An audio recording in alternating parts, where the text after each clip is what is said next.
আজকে আমরা চতুর্থ শ্রেণীর প্রাথমিক বিজ্ঞান বইয়ের ষষ্ঠ অধ্যায়ের অনুশীলনী প্রশ্নের সমাধান করব। অনুশীলনী ১, সঠিক উত্তরে টিক চিহ্ন দিই। ক, নিচের কোনটির সাথে সাথে কোনো বস্তুর অবস্থান পরিবর্তিত হয়? ১, বল, ২, গতি, ৩, সময়, ৪, আয়তন। উত্তর ৩, সময়, কারণ সময়ের সাথে সাথে কোনো বস্তুর অবস্থান পরিবর্তিত হয়। খ, কি প্রয়োগ করলে স্থির বস্তুকে গতিশীল করা যায়?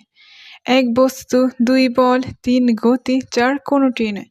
উত্তর ২, বল, কারণ বল প্রয়োগে কোনো স্থির বস্তুকে গতিশীল করা যায়। পতাকা উত্তোলনের ক্ষেত্রে কোথায় বল প্রয়োগ করা হয়? পতাকা দণ্ডে, রশিতে, রিংয়ে, মাটিতে। উত্তর ২, রশিতে। শূন্যস্থান পূরণ করি। চাপের সাহায্যে বল প্রয়োগে বস্তুর আকৃতি পরিবর্তন হয়। বল প্রয়োগের ফলে গতির পরিবর্তন হয়। বল প্রয়োগের মাধ্যমে গাড়ির গতি নিয়ন্ত্রণ করা যায়। সংক্ষিপ্ত উত্তর ও প্রশ্ন। বল ও গতি কাকে বলে? বল, যার প্রভাবে কোনো পদার্থের অবস্থা, আকৃতি ও গতির পরিবর্তন ঘটে তাকে বল বলা হয়। গতি, সময়ের সাথে সাথে কোনো বস্তুর অবস্থান পরিবর্তিত হওয়াকে গতি বলা হয়। বল ও গতির মধ্যে পার্থক্য কি? বল ও গতির মধ্যে পার্থক্য হলো: বল, যার প্রভাবে কোনো পদার্থের অবস্থা, আকৃতি ও গতির পরিবর্তন ঘটে তাকে বল বলা হয়। গতি, সময়ের সাথে সাথে কোনো বস্তুর অবস্থান পরিবর্তিত হওয়াকে গতি বলা হয়।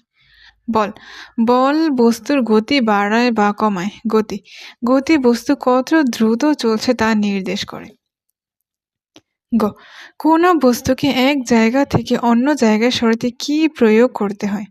কোনো বস্তুকে এক জায়গা থেকে অন্য জায়গায় সরাতে বল প্রয়োগ করতে হয়। বর্ণনামূলক উত্তর ও প্রশ্ন। আমাদের দৈনন্দিন জীবনে গতি পরিবর্তনের বলের প্রভাব বর্ণনা করি। দৈনন্দিন জীবনে আমরা নানা ধরনের কাজ করে থাকি। এই কাজ করার ক্ষেত্রে বিভিন্ন ধরনের বল প্রয়োগ করা হয়, যেমন ধাক্কা, টান, চাপ ইত্যাদি। কোনো বস্তুকে আমাদের নিকট আনতে অথবা দূরে সরাতে বল প্রয়োগ করতে হয়। সাইকেল চালানোর সময় প্যাডেলে বল প্রয়োগ করলে চেইনের মাধ্যমে চাকা গতিশীল হয়। ব্রেক বা হ্যান্ডেলে বল প্রয়োগে সাইকেল থামানো বা দিক পরিবর্তন করা যায়। পতাকা উত্তোলনে রশি নিচের দিকে টানলে পতাকা উপরের দিকে ওঠে। সাঁতারে হাত পা পানি দিয়ে পেছনে ঠেলে শরীর সামনের দিকে যায়। সুতরাং বলা যায় আমাদের দৈনন্দিন জীবনে গতি পরিবর্তনে বলের প্রভাব অত্যাবশ্যকীয়। বল প্রয়োগের ধরন ও প্রভাব বর্ণনা করি। বলের ধরন বিভিন্ন রকম হতে পারে। বিভিন্ন ধরনের বল প্রয়োগ করলে বস্তুর গতি ও অবস্থার পরিবর্তন দেখা যায়। বল প্রয়োগের মাধ্যমে স্থির বস্তুকে গতিশীল করা যায় অথবা গতিশীল বস্তুকে স্থির করা যায়।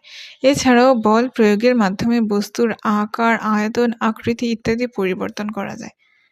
সাধারণভাবে টানা বলের সাহায্যে কোনো কিছুকে নিজের দিকে আনা হয়। চাপের সাহায্যে বল প্রয়োগে বস্তুর আয়তন বা আকৃতি পরিবর্তন হয়। আবার ঠেলার মাধ্যমে বল প্রয়োগে বস্তুকে পেছন দিক থেকে ঠেলে দেওয়া হয় এবং বস্তুকে এক স্থান থেকে অন্য স্থানে সরানো